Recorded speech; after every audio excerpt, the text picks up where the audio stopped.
Os veciños da Rúa Oitavén na Caíra despertaron cun bo susto. Un escape de gas provocou un incendio nesta zona á altura do número 9. O lume quedou sufocado ás 11:20 da mañá.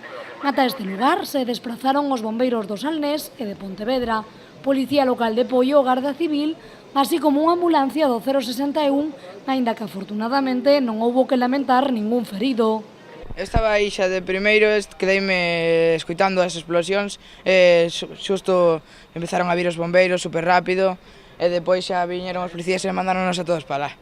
O que sí que houbo foi nerviosismo polo que puidera acontecer. Eu estaba no traballo, que traballo un pouco máis arriba, e empecé a sentir os bombeiros, empecéi a asustar, chamei a unha veciña pensando que era no edificio, e xa me dixo que non, que fora unha explosión de gas, salín do traballo porque tiña medo, que tiña o rapaz solo na casa, e cando cheguei aquí, pois atopei todo acordonado e todo controlado, o sea, está todo perfecto. Xa pasaremos nervios no momento, porque no momento cando escuitas por teléfono, pero non sabes o que é, sempre pensas que vai ir a máis, a que vai pasar algo, que chega ao edificio, ou pensas calquer cousa, entonces dices ti, bueno, vou ali, deixei o traballo, vim pa aquí, e xa mirei que era aí, xa me quedei máis tranquila.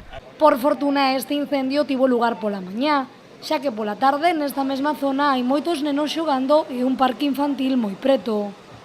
No, todo con normalidad, es una zona que, bueno, juegan niños ahí incluso, hay un pequeño parque, no hay mayor problema normalmente, lo que pasa que, bueno, pues un reventón más como había podido ser de agua o de cualquier otra cosa, sí. Sí, en caso de haber sido por la tarde, pues tal vez hubiese sido mucho más peligroso, porque bueno, a esta hora evidentemente pues el riesgo es menor, lógicamente, sí. Unhas 35 persoas foron evacuadas do seu piso como medida de precaución. O resto dos veciños da zona pedíuselles que pechasen as xanelas e baixasen as persianas.